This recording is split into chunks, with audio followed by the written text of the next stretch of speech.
Everyone, welcome to my YouTube channel. It's me Aarti. आज हम लोग बात करने वाले हैं different planets in 7th house के पार्ट 3 के बारे में, जिसमें हम लोग बात करेंगे मार्स इन 7th हाउस के बारे में। तो चलिए वीडियो को स्टार्ट करते हैं।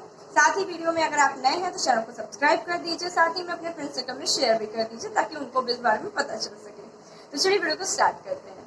मार्स अगर आपको 7th हाउस में है तो सबसे पहली जो डिटेल मैं आपको दे सकती हूँ वो ये है कि आप उच्च मांगलिक है, जिसके लिए मैं आपको कॉन्ग्रेचुलेट भी करूंगी और शायद आपको परेशानी वाली बात भी हो सकती है। क्योंकि मार्स 7th हाउस में बैठकर कभी कभी किसी नेटिव को बहुत पॉजिटिव चेंजेस ला के दे रहा होता है, लेकिन कभी कभी बहुत प्रॉब्लम्स भी दे रहा होता है। ये मार्स की डिग्निटी पर डिपेंड करता है। मार्स आपकी कुंडली में किस तरीके से बैठा है इस पर डिपेंड करता है। मार्स अगर कुंडली में अफ्लिक्टेड होकर 7th हाउस में बैठा है तो वो आपको अच्छी चीजें नहीं दे पाएगा।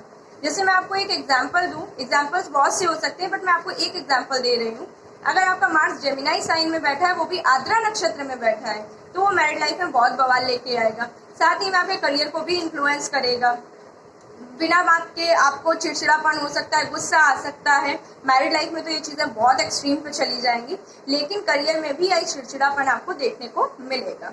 बाकी अगर मैं बात करूं तो मार्स 7th हाउस में जब आता है तो आपके पार्टनर को fair and white complexion generally they देता है, बट यस जो राशि प्लेसमेंट है वो बहुत इम्पोर्टेंट है।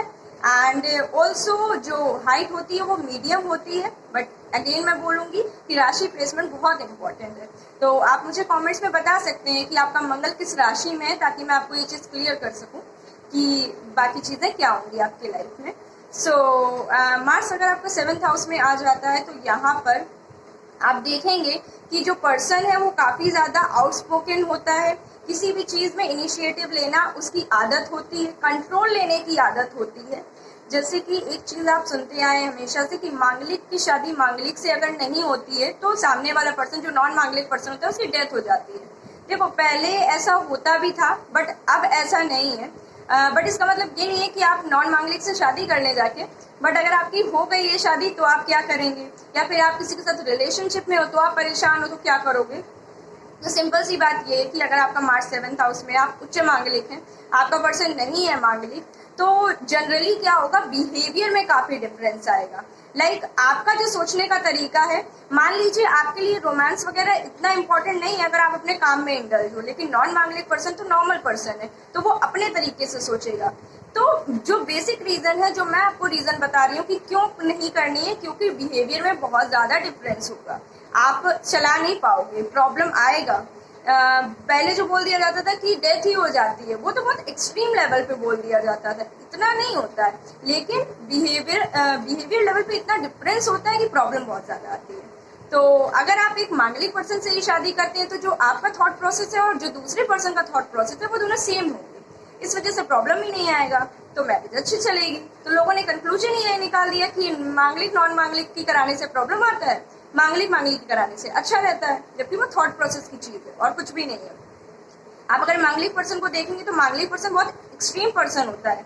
लाइक उसका क्या होता है कि अगर वो पढ़ाई कर रहा है तो उस टाइम पे उसे पढ़ाई ही करनी है, अगर वो अपने करियर में इंडल्ज है तो उसे करियर में इंडल्ज रहना है, और अगर वो अपनी रोमांटिक लाइफ में बहुत ज्यादा इंटरेस्ट दे रहा है तो हो सकता है अपने करियर को 2 मिनट के लिए भूल जाए। इस तरीके का पर्सन होता है, एक्सट्रीम पर्सनैलिटी। एंड ऑल्सो मैं अगर बात करूँ, मंगल 7th हाउस में जब आता है तो यहाँ पर आपको एंग्री बिहेवियर दे देता है, आपके स्पाउस को भी एंग्री बिहेवियर दे देता है, एंगर बहुत ज्यादा होता है। थोड़ा सा आप ये भी बोलेंगे कि अपने अकॉर्डिंग चीजों को ढालने की कोशिश। एक चीज और है, मार्स अगर 7th हाउस में आएगा तो ऐसा जो पर्सन है वो चीजों को अपने अकॉर्डिंग ढालने की कोशिश करता है, दूसरे के अकॉर्डिंग चेंज नहीं होना चाहता है। ये नेटिव के अंदर आती है चीज। एंड इसीलिए मैं बोलूंगी कि मांगलिक को मांगलिक से करनी चाहिए। मैं दोबारा बोल रही हूँ ये चीज, क्योंकि जब दोनों सेम पर्सनालिटी के हो जाएंगे तो दोनों एक दूसरे को समझ पाएंगे, प्रॉब्लम कम आएगा। एंड मार्स अगर आपका 7th हाउस में एक स्पेसिफिक मैं बोलूँ 10 नंबर राशि में कैप्रिकॉर्न में है तो ये आपको पॉजिटिव रिजल्ट दे देगा।